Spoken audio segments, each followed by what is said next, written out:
Hello and welcome to Ignited Minds. Welcome to the Hindu newspaper analysis of 13th of August 2024. In this newspaper discussion, we will be discussing all the news articles which are highlighted on your screens. If it may please you to have a bit of clarity that there will be topics from cybersecurity because there is an in detail article by a former bureaucrat on cybersecurity and its threats. There is one more article where this has been highlighted in 2 to 3 cases. One is from USA, that how the court upholds the civil liberties, and there is an editorial which discusses about the Zika virus, the Nipah virus, and the recent Chandip virus. So we'll be discussing all the three because the cybersecurity, the Zika virus, this is basically our science section, and this is basically our polity section, and this one is our internal security. Further, there is one more editorial from the National Board of India because there was a YouTuber who landed into the soup, and what is the case, we will see that it's just that we need to understand what it is actually. There is one important article which talks about the technology which prevents the bumping of vehicles into each other, that is, which we call communication systems between the vehicles, which prevent the accidents at the larger scale. इसके साथ साथ there are some regions in news, some anti-terror operations which are going on in the UT of Jammu and Kashmir, and evacuation measures which Russia is taking in its border regions. And what are the regions in news? What are the places in news? We will see that also because UPSC ने इससे questions पूछे हैं इस dimension से, इस theme से बहुत पहले भी. Before we start the discussion, we have this tradition into this series that हम discussion start करते हैं PYQ से. ये PYQ प्रीलिम्स का PYQ है, 2024 में पूछा गया था, करंट अफेयर से इंस्पायर्ड PYQ था, and simple PYQ. Simple question. Why is it a simple question? Because see, it says India is a member of International Green Council. Okay, I assume that आपको ये information नहीं पता है, आपने current affairs नहीं पढ़ा है, इंटरनेशनल ग्रीन काउंसिल के बारे में आपको नहीं पता है. Next, a country needs to be a member of International Grain Council for exporting or importing rice and wheat. ठीक है. अब समझना ये बात है कि इस इंसान ने एक क्वेश्चन बनाया.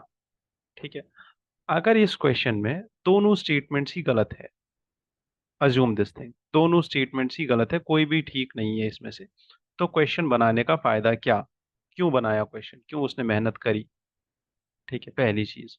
दूसरा, अगर वो ये इंटरनेशनल ग्रेन काउंसिल लेके आ रहा, और ये इंटरनेशनल ग्रेन काउंसिल लेके आ रहा है, वो एक इंफॉर्मेशन यहाँ दे रहा है, एक इंफॉर्मेशन यहाँ दे रहा है. ठीक है. तो इसका मतलब क्या है कि एक ठीक होगा, एक गलत होगा. क्यों? क्योंकि ये पीवाईक्यूज का थीम है. पीवाईक्यूज ऐसे ही पढ़े जाते हैं. पीवाईक्यूज में जब ऐसी दो चीजें, सिमिलर चीजें दो स्टेटमेंट्स में हो, तो लॉजिकल एनालिसिस से ये पता चलता है कि हर बार क्वेश्चन में यही होता है कि दोनों में से एक ठीक होगा, एक गलत होगा. अब समझना ये है कि ठीक कौन हो सकता है और गलत कौन हो सकता है. एक प्लेन स्टेटमेंट है दैट इंडिया मेंबर है इंटरनेशनल ग्रीन काउंसिल का, ये हो सकता है, नहीं भी हो सकता है, वी डोंट नो. ठीक है, लीव इट असाइड.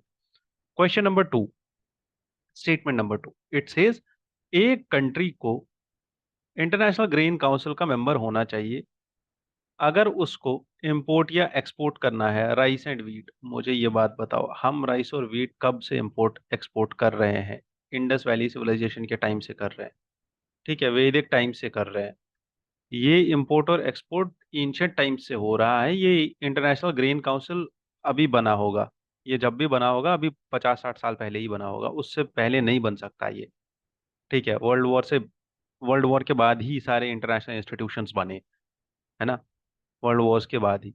तो लॉजिकल सी चीज है, अगर एक कंट्री स्मॉलर लेवल पे ट्रेड कर रही है, लार्जर लेवल पे ट्रेड कर रही है, कोई कंट्री पार्ट बनती है, नहीं बनती है, किसी का कंसेंसस बैठता है, किसी का नहीं बैठता, but that will not restrict the country ना. अब मुझे एक चीज बताओ, अगर ये ऑर्गेनाइजेशन वेस्ट की ऑर्गेनाइजेशन हुई, for example WHO, for example United Nations, for example कोई और नेशन, ठीक है। अब इसी को लेके यहाँ पे ले लो, और ये ईस्टर्न कंट्रीज है, ठीक है। ईस्टर्न कंट्री ले लो, रशिया ले लो, चाइना ले लो। अब ये नहीं मान रहे हैं यहाँ पे ज्वाइन करना, तो क्या करोगे? रशिया और चाइना आपस में ट्रेड ही ना करें? ऐसा हो सकता है? कोई कोल पे कल को एक ऑर्गेनाइजेशन बन गई वेस्ट में, इंडिया बोल रहा है मेरे को कोल पे वेस्ट को ज्वाइन नहीं करना है, मेरे को ये ऑर्गेनाइजेशन ज्वाइन नहीं करना है, तो क्या इंडिया कोल रशिया से खरीद नहीं सकता है? उसके बाद खरीद सकता है, बिकॉज इंटरनेशनल ट्रेड है, इसमें इंटरनेशनल इंटरेस्ट होते हैं, इसमें ऐसा है ही नहीं कि आप पे कोई आके पनिशमेंट लगाएगा, आप पे कोई आके सैंक्शंस लगाएगा। ठीक है, सैंक्शंस तब लगते हैं जब एक कंट्री दूसरी कंट्री के साथ, मतलब एक ऐसी कंट्री होती है जिसको इंटरनेशनल थ्रेट माना जाता है, और वो भी तब होता है कि ठीक है आप पे सैंक्शंस लग रहे हैं, कोई कंट्री आपसे ट्रेड नहीं करेगी। ठीक है, आपने रशिया से ट्रेड किया, यूएसए बोल रहा है अब मैं आपके साथ ट्रेड नहीं करूंगा, that is his own decision, it can not stop you from doing anything. ठीक है, it can just impose sanctions, nothing else. तो this statement in itself is wrong statement. अब मैंने बोला कि दोनों में से एक तो ठीक होना ही है, अदरवाइज क्वेश्चन बनाने का कोई फायदा ही नहीं था। वो बंदा क्यों मेहनत करता, 2 घंटे बर्बाद करता, अपने क्वेश्चन बनाता, फिर उस क्वेश्चन पे जस्टिफिकेशन ढूंढता, है ना, उस क्वेश्चन का लॉजिक निकालता, फिर आप आते मेहनत करके बैठते पेपर लिखते, इतना सारा प्रिंटिंग होता, क्वेश्चन बनाने का कोई फायदा नहीं था ना अगर दोनों ही स्टेटमेंट्स रॉन्ग दे देता। क्यों? क्योंकि ये क्वेश्चन अगर आपके कोर स्टैटिक से होता, कोर स्टैटिक, तब चांसेस थे कि इसके दोनों स्टेटमेंट्स गलत भी हो सकते हैं, डी आंसर हो सकता है। अगर ये कोर स्टैटिक का क्वेश्चन हुआ, कब? अगर ये क्वेश्चन अशोका का क्वेश्चन हुआ, अगर ये क्वेश्चन गुप्ताज का क्वेश्चन हुआ, अगर ये क्वेश्चन आपके पॉलिटी के फंडामेंटल राइट्स का क्वेश्चन हुआ, अगर ये क्वेश्चन आपकी इकोनॉमी की कोई कोर टर्मिनोलॉजी इन्फ्लेशन से रिलेटेड क्वेश्चन हुआ, तब ये दोनों स्टेटमेंट्स भी रॉन्ग हो सकते हैं। क्यों? क्योंकि वहां पे वो आपकी नॉलेज चेक कर रहा है। यहाँ पे उसको क्या करना है, आपका इंटरनेशनल ग्रीन काउंसिल आपको पता है या नहीं पता है, वो आपकी नॉलेज चेक नहीं करेगा। वो आपका चेक कर रहा है ये लॉजिक, कि क्या आपको ये समझ आ रहा है या नहीं समझ आ रहा, कि राइस और वीट एक्सपोर्ट करना है, कोई तूफान वाला काम नहीं करना है। ठीक है, न्यूक्लियर एक्सपोर्ट्स नहीं करने हैं, कि आपको मेंबर ही होना पड़ेगा एनएसजी का तब जाके आपको मिलेगा न्यूक्लियर एक्सपोर्ट। समझना ये चीज है कि क्वेश्चन को क्या करना है और क्वेश्चन को सॉल्व कैसे करना है। ठीक है, तो आंसर इस क्वेश्चन का होगा ए, ना कि डी। आप इसका एक्सप्लेनेशन देख लो, कोई दिक्कत की बात नहीं है। आपको ये पीडीएफ जो है मिल जाएगी हमारे सोशल मीडिया हैंडल पे। ठीक है, second statement is wrong because it won't happen otherwise. ठीक है, एंड इसका ये प्रोविजन भी है, तो अंडरस्टैंड इट, नॉर्मल है ये। Now let's begin with the discussion. आज के पेपर पे फ्रंट पेज पे कोई उतना ज्यादा न्यूज नहीं था। हाँ, there was a news on the state page. ठीक है, दिल्ली के पेज पे ये न्यूज था, दिल्ली हाई कोर्ट का ये जजमेंट आया है अभी, that in a penetrative sexual assault on children, ये पेनिट्रेटिव सेक्सुअल असॉल्ट चिल्ड्रन पे कोई भी कर सकता है, it can be done by male also and it can be done by a female also, you never know. ठीक है, ये पेनिट्रेटिव सेक्सुअल असॉल्ट एक फीमेल भी कर सकती है एक छोटे बच्चे के ऊपर।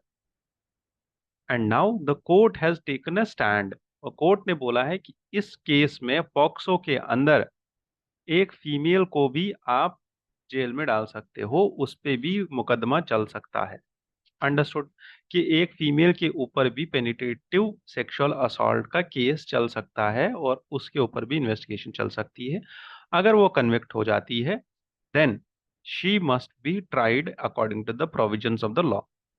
Understand this thing, POCSO act बोल ही नहीं रहा है that he or a male, POCSO act says that there is a person, a word is person, which is appearing in the section 3rd of POXO Act, which should be read as a reference not only to the male.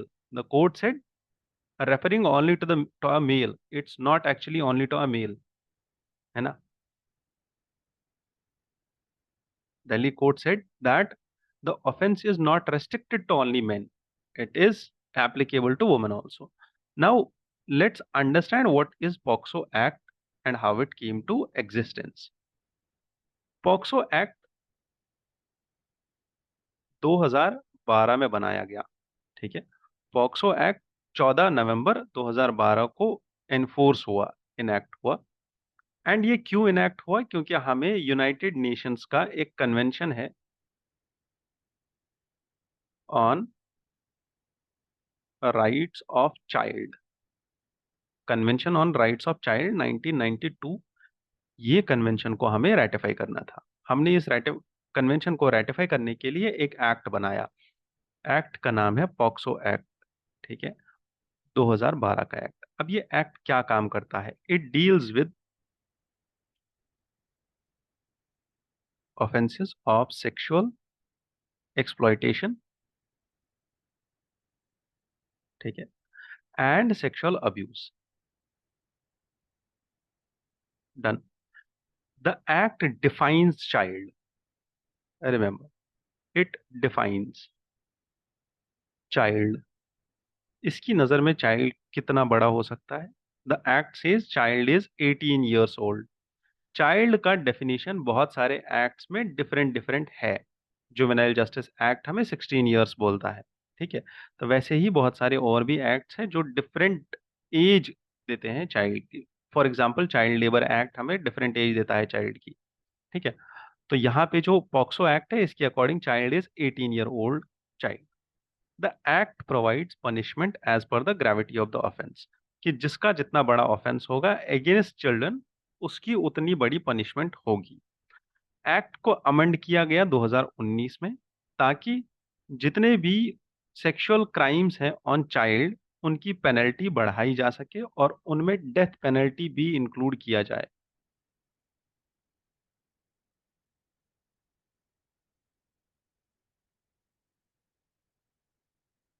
ठीक है। यहां तक याद रखना है कि इस act के अंदर डेथ पेनल्टी भी है। Even government of India has also notified the POCSO rules in 2020। ठीक है। अब पॉक्सो एक जेंडर न्यूट्रल लॉ है।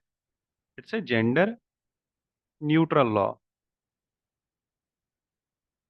ये दोनों पे लगता है, ये फीमेल एंड मेल दोनों पे लगता है।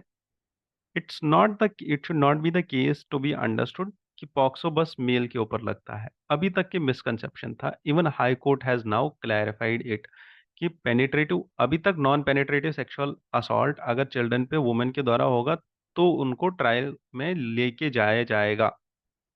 ठीक है। But that was non penetrative sexual assault. Now it's for penetrative sexual assault also. ठीक है। This is in line with the principles that all children have the protection from sexual abuse. यहाँ तक पॉक्सो एक्ट समझ में आ गया। POCSO rules 2020 के, that is something different. However, there is low representation of women in police force which leads to the insensitivity and less sensibility of forces towards these crimes. And there are some lapses in the investigation with regard to the cases which are appearing on the basis of child sexual abuse. Recently, in 2018, there was a case in the state of Himachal Pradesh versus Shafi Muhammad case of 2018. In this case, Supreme Court held that the heinous crimes, it is the duty of the investigating officer to photograph and videograph the heinous crimes and the scenes of the crime and to preserve the evidence. So यहाँ पे investigation को लेके ये बहुत बड़ा judgement था। क्यों? क्योंकि हमारे पास एविडेंस ही नहीं होते थे। Now the responsibility of evidence goes to the investigating officer, not to the persons who, neither to the victim not to the convict. ठीक है। ना उसको उसके ऊपर कि तुम एविडेंस लेके आओ या तुम्हारा वकील एविडेंस लेके आएगा, जो विक्टिम है उसके ऊपर ये नहीं बताया गया है। ये रिस्पॉन्सिबिलिटी या ये बर्डन ऑफ प्रूफ उस विक्टिम के ऊपर नहीं है, because he is already under the trauma of sexual assault. तो उसके ऊपर बर्डन ऑफ प्रूफ नहीं है, बल्कि जो इस केस को इन्वेस्टिगेट कर रहा होगा पुलिस ऑफिसर, वही ये इन्वेस्ट एविडेंसेस इकट्ठे करेगा. This was said by supreme court in the recent 2018 judgement of Shafi Mohammad versus state of Himachal Pradesh case. Now let's move to the next editorial, and this editorial talks about the Indian peacock. तो करना क्या है, ऐसे YouTube वाला video नहीं बनाना है दोबारा. ठीक है, पीकॉक की रेसिपी नहीं बतानी है अपनी YouTube की वीडियो पे. ठीक है, तो ऐसे काम नहीं करने हैं, अदरवाइज पुलिस आके आपका रेसिपी बना देगा. ठीक है, तो बस इतना ही बोलना था मुझे. Peacock is actually a national bird of India. So, can you make this peacock for your dinner? No, because आपको डिनर बना दिया जाएगा फिर. And there are two recognizable species of peacock. One is blue peacock or Indian peacock. Another is green peacock or Javanese peacock, which is found in Burma, Myanmar to Java. Myanmar Java वाले region में इसको पाया जाता है. And this is Indian peacock which is found in India. It's the national bird of India. इसका habitat it is native to India.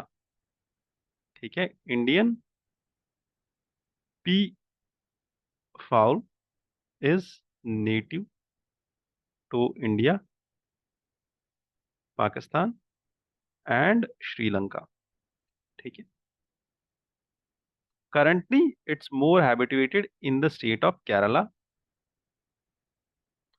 and 19% of the state in Kerala is a suitable habitat for this bird. Then, however, this bird is a serious concern, a threat to paddy farmers in southern regions and particularly in Kerala. And this bird is now invading the human territory because of the deforestation. Otherwise, it was found in the forests. This bird appears as least concern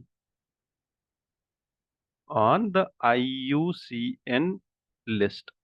ठीक है, and this bird is under Schedule 1 of Wildlife Protection Act of 1972. बस इतना याद रखना है इसके बारे में, रेसिपी नहीं बनाना है. ठीक है, बनाया भी तो यूट्यूब पे नहीं डालना. Next, this editorial talks about the disinformation, artificial intelligence, and cyber chakravyuh. In order to understand this editorial better way, we will just go through the newspaper snip which is highlighted on your screens.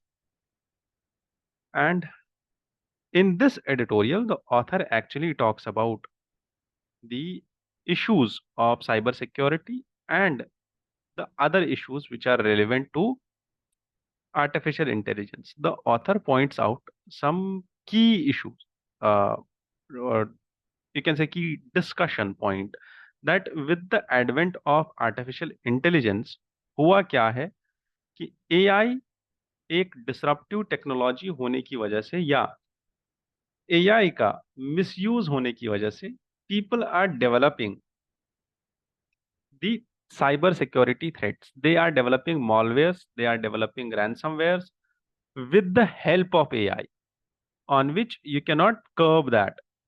आप समझ रहे हो, अगर आपने एक normal एक programmer है,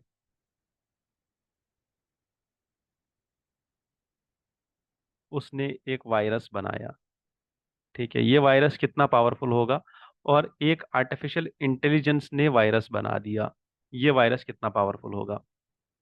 this AI has already, इसने मशीन लर्निंग करने के बाद, ये एक जनरेटिव एआई है, इसने सीख लिया है, पता नहीं 10,000 10 करोड़ या 10 लाख ये प्रोग्रामर्स को ये कंटिन्यूअसली देख रहा है कि वो कैसे सॉफ्टवेयर्स बना रहे हैं, उनकी कोडिंग में हेल्प कर रहा है. ये कोडिंग ऑलरेडी सीख चुका है, वो भी एक प्रोग्रामर से नहीं, ये दुनिया के तमाम बेस्ट से बेस्ट प्रोग्रामर्स से कोडिंग सीख चुका है. आर्टिफिशियल इंटेलिजेंस या ये जनरेटिव एआई जो है, जो मशीन लर्निंग के बेसिस पे काम कर रहा है.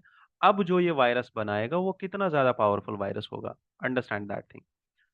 This editorial talks about that only, कि जब ऐसी चीजें होंगी, जब आर्टिफिशियल इंटेलिजेंस इनेबल्ड वायरस बनाए जाएंगे, तब क्या होगा। This editorial starts with this thing कि 33rd जो अभी समर ओलंपिक्स फ्रांस में हो हुए, ठीक है, जुलाई अगस्त के महीने में, यहाँ पे डिजिटल अटैक्स का बहुत ज्यादा एप्रहेंशन था कि डिजिटल अटैक्स होने वाले हैं। क्लियर यहाँ तक। अब बहुत सारे दुनिया के बेस्ट से बेस्ट प्रोग्रामर्स को लाया गया ताकि ये चीजें ना हो। But still we faced multiple threats there there were disinformation attacks in France also regarding to the Olympics. ठीक है, वाई ऐसा क्यों होता है, बिकॉज बेटिंग वगैरह हो रही होती है, बहुत सारा पैसा इन्वॉल्व होता है, तो इसलिए ये सब चीजें थी कि शायद अटैक्स हो जाए। ठीक है। However the editorial and the author talks about कि अभी तक अगर आप देखो तो इस साल में 2024 के साल में there was disinformation already there in because of the elections in Taiwan in January 2024। और यहाँ पे with the help of these viruses and with the help of these malwares, they used to spread the fake posts, videos and widespread confusion which attributed to China। ठीक है, ये Taiwan के election को influence करने के लिए artificial intelligence generated content spread किया गया। ठीक है, देयर वर डीप फेक्स, जो आपने भी देखा होगा, सबको याद होगा रश्मिका मंदाना, जो फर्स्ट वीडियो आया था which catch the headlines, and after that there were other videos also. ठीक है, मल्टीपल ऐसे एक्टर्स एंड स्टार्स के वीडियोस आ गए, डीप फेक वीडियोस। इसके साथ साथ there are compromising digitally manipulated videos, images and other which caught the headline this year।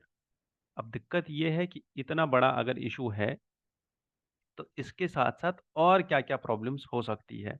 Like the author also says that AI enabled dis information ने ही havoc create किया Ukraine में।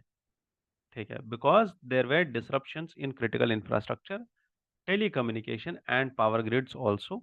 अभी recently हमने देखा इंडिया में there was this CrowdStrike का एक क्राउड स्ट्राइक एक माइक्रोसॉफ्ट का एक सॉफ्टवेयर है जो आउटेज पे चला गया, वो बैठ गया था सॉफ्टवेयर, कुछ टाइम के लिए वो बैठ गया था बिकॉज एक प्रोग्रामर उसने गलत वर्जन अपडेट कर दिया था इसका, उसने गलत वर्जन अपडेट कर दिया था, इसकी वजह से ये आउटेज पे चला गया। वो कुछ प्रोग्रामिंग कर रहा था एक प्रोग्रामर, और उसने ऑफलाइन मोड में ना करके उसको ऑनलाइन मोड में कर दिया, and due to which there was massive outage. और उस आउटेज की वजह से इंडिया में बहुत सारे सेक्टर्स लाइक इंडस्ट्री से लेके एविएशन सेक्टर, फ्लाइट्स के टिकट्स ये कैंसिल करनी पड़ी, होटल्स की बुकिंग्स कैंसिल हो गई, बहुत सारी चीजें हो गई, एकदम पूरा ठप हो गया।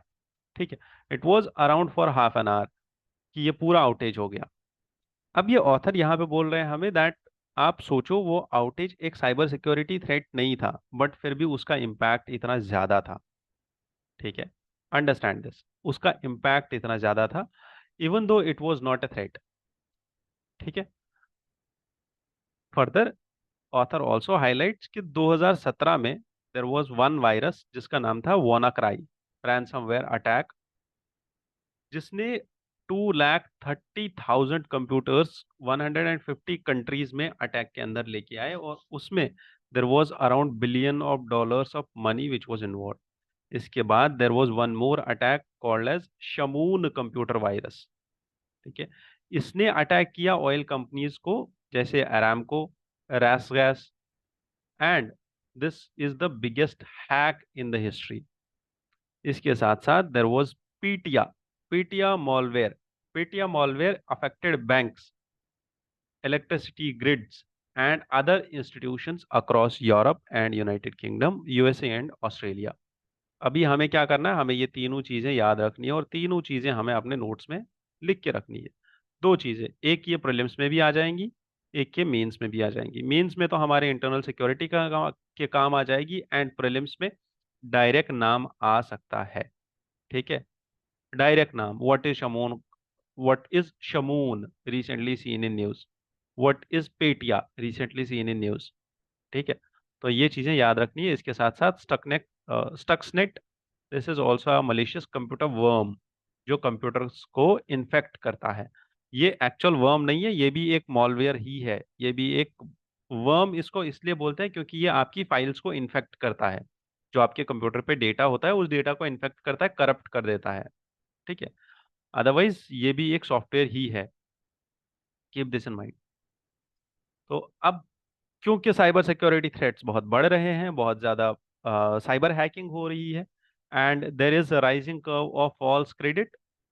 फॉल्स क्रेडिट लाइक लोग आपके क्रेडिट कार्ड के ट्रांजैक्शंस को, आपके डेबिट कार्ड के ट्रांजैक्शंस को, डेबिट कार्ड की इंफॉर्मेशन को, क्रेडिट कार्ड की इंफॉर्मेशन को यूज करके उस पे शॉपिंग कर लेते हैं और बिल आपके नाम आ जाता है। That is something which is happening.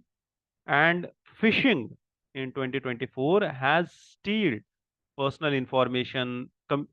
Fishing से क्या होता है? स्टीलिंग होती है, आपकी इंफॉर्मेशन आपसे चुरा ली जाएगी। आपके कंप्यूटर में एक ऐसा वायरस होगा कि आप जब भी कोई ऑनलाइन शॉपिंग साइट पे जाओगे, अपने फाइनेंशियल डिटेल्स डालोगे, चाहे नेट बैंकिंग के थ्रू, यूपीआई के थ्रू, आप credit card, debit card use करके अपने डिटेल्स डालोगे पेमेंट करने के लिए, तो वो पेमेंट डिटेल्स आपकी चुरा के लेके जाएगा और उन पेमेंट डिटेल्स पे वो कहीं और ट्रांजैक्शन कर देगा जिसने आपके कंप्यूटर में वो वायरस डाला होगा। वो वायरस रियल टाइम पे अपने सर्वर पे इंफॉर्मेशन भेज रहा होता है कि आप अपने कंप्यूटर के क्या कर रहे हो। देयर इज स्पैमिंग ऑल्सो, जिसपे आपको बहुत सारे कॉल्स आते हैं, आपको अनसॉलिसिटेड कमर्शियल मैसेजेस आते हैं, एसएमएस आते हैं। आइडेंटिटी थेफ्ट, कि आपकी आईडी को यूज करके कहीं और से पैसे जनरेट किए जाएंगे। ठीक है, these are some of the issues with respect to cyber security in India. अब इंडिया वल्नरेबल कितना है साइबर सिक्योरिटी को लेके, और इंडिया में वल्नरेबिलिटी कितनी ज्यादा है साइबर सिक्योरिटी को लेके, अगर आप ये देखो तो इंडिया में there is around 52% of the population in India which is facing the which is using internet, which was using internet recently in past 2022। इसके साथ साथ ये भी देखना है that India is the second largest market, online market in the world behind China, and Indian market by 2025 is expected to grow by 900 million more users coming or internet। अब इस situation में कितना बड़ा ये थ्रेट है, ये cyber security का threat, ये समझने की जरूरत है। ठीक है, दिस एडिटोरियल, इसमें मैं आपको बस दो केसेस बताना चाहता हूं कि एक है Arnab Manoranjan Goswami versus state of Maharashtra case, जिसमें Supreme Court this Supreme Court said that the liberty across human eras is a tenacious as tenacious can be। ठीक है, that liberty is that much important it can be, and this was a term quoted by Justice V.R. Krishna Iyer, in which he said that bail should be the rule and jail should be an exception। ये दो चीजें आप लिख के रखो। तीसरा, आप ये वाला केस का जजमेंट लिख के रखो। The justice Robert Jackson of United states reminded us in the Douglas versus city of Janet 1943 case, in which he said that auxiliary protections against the encroachment of human rights is the crucial test of a vibrant democracy। अब ये तीन चीजें आपको क्यों लिखवा रहा हूं? क्योंकि ये तीन चीजें आपके एसए में काम आ जाएंगी, आपके GS 2 में काम आ जाएंगी, आपके सोसाइटी के पेपर में काम आ जाएंगी, आपके एथिक्स के पेपर में काम आ जाएंगी। Whenever you talk about democracy in any sense at any point of time, आप GS 2 में आंसर लिखो, कहीं पे भी लिखो, ये तीनों चीजें आपके काम आ जाएगी, आप इसको लिख के रखो। Now, why is actually judiciary becoming lethargic? वो यहाँ पे लेथार्जिक नहीं है। अगर आप देखो ये जो केस है अभी, जहाँ पे ये ऑथर ने एडिटोरियल लिखा है, ऑथर एक्चुअली में एडिटोरियल लिखते हैं जो अभी मनीष सिसोदिया को बेल मिली है उस एक्ट के ऊपर। ठीक है, कि उनको बेल मिल गई, and that was something which is integral to article 21 speedy trial, है ना। बट अगर आप देखो उस केस में 56,000 पेजेस का एक डॉक्यूमेंट सबमिट हुआ है, 450 विटनेस सबमिट हुए हैं। अब ये ट्रायल कब तक चलेगा? कब तक जज 56,000 पेजेस का डॉक्यूमेंट पढ़ते रहेंगे? फिर वो कब तक 556 विटनेसेस, ये 456 विटनेसेस का ये लेंगे, उनका बयान लेंगे, उनका स्टेटमेंट लेंगे, कितना लंबा सफर जाएगा ये, और कब तक ये ट्रायल चल सकता है। That is why the cases take too much of time. ठीक है, अंडरस्टैंड इट कि होता क्या है एक्चुअल में, प्रॉब्लम्स क्या है underneath. Done. This editorial talked about three viruses, but other than viruses, there are two most important things which we should remember. One is Guillain Barre or Guillain-Barre syndrome, which is a neurological disorder which is associated to Zika virus. Zika virus की वजह से ये होता है। एक चीज याद रख ली, दूसरी चीज क्या याद रखनी है? That microcephaly. What is microcephaly? Basically, the babies are born with smaller head size. ठीक है, and this is also related to Zika virus only. बस ये दो चीजें याद रखनी है इस एडिटोरियल में से, इतना काफी है। इसके बाद चांदीपुर वायरस, इस पे एक अलग वीडियो आएगा, इस पे क्या नाम है इसका, चैनल पे, वो अलग होगा। तो चांदीपुर वायरस अभी हमने गुजरात में देखा, चांदीपुर वायरस बेसिकली बहुत ज्यादा न्यूज में था। That is something which we will deal later on. Talking to this train and the system of vehicles communicating to each other। ये एडिटोरियल आपको एग्जांपल देता है कि एक व्हीकल है ए, दूसरा व्हीकल है बी। ए व्हीकल आगे आगे चल रहा है, बी व्हीकल पीछे पीछे चल रहा है। नाउ अंडरस्टैंड कि आगे वाला व्हीकल पीछे वाले व्हीकल के साथ कैसे कम्युनिकेट करेगा। ठीक है, that is something which we need to understand. And अगर वो कम्युनिकेट नहीं करेंगे एक दूसरे के साथ, तब क्या होगा? तब होगा ये कि वो एक दूसरे को के ऊपर वो they will start bumping on each other, है ना, टकरा जाएंगे। Because they need to engage to each other. क्योंकि अगर एक की स्पीड कम हो गई, जो आगे आगे जा रहा है अगर उसकी स्पीड कम हो गई, है ना, और पीछे वाले की स्पीड ज्यादा हो गई, तो ये पीछे वाला ए को टकरा देगा और ए पे नुकसान हो जाएगा। Now this A and B should be connected with a system. Either they will be connected by a satellite, ठीक है, और अ ग्रुप ऑफ सॉफ्टवेयर्स और अ ग्रुप ऑफ कंप्यूटर्स और कनेक्टेड नेटवर्क्स, जो इन दोनों के बीच का कम्युनिकेशन एस्टैब्लिश कर दे, ए और बी के बीच का कम्युनिकेशन, कि अगर ए रुक जाए तो बी को सिग्नल आ जाए और बी व्हीकल पे ऑटोमेटिक ब्रेक्स लग जाए। Once these brakes operate automatically, then जो एक्सीडेंट है वो नहीं होगा। बस इतना कहानी है। यहाँ पे इन्होंने सबसे पहले दिया हुआ है एक, दो कार्स का, कि एक फ्रंट कार है, दूसरी बैक कार है। फ्रंट और बैक कार या कार्स के अंदर जो सिस्टम लगता है उसको हम बोलते हैं दी कम्युनिकेशन और द कोलिजन अवॉइडेंस सिस्टम। ठीक है, this collision avoidance system is usually deployed in cars in European Union. और ये लोग क्या यूज करते हैं? They use objects like radar, lidar और cameras, and with multiple object detection, GPS technology यहाँ पे यूज होती है, ये सब चीजें। बट हमें क्या समझना है? हमें समझना है कवच। व्हाट इज कवच? कवच हम रेलवेज में यूज कर रहे हैं। कवच को अभी बहुत ज्यादा क्रिटिसिज्म फेस करना पड़ा। ये एक सॉफ्टवेयर सिस्टम है, क्योंकि हर एक ट्रेन में हम कवच अभी तक नहीं लगा पाए हैं, ऑपरेशनलाइज नहीं कर पाए। That is the problem. अब ये चीज हुई, तो इस चीज को कैसे टैकल किया जाए?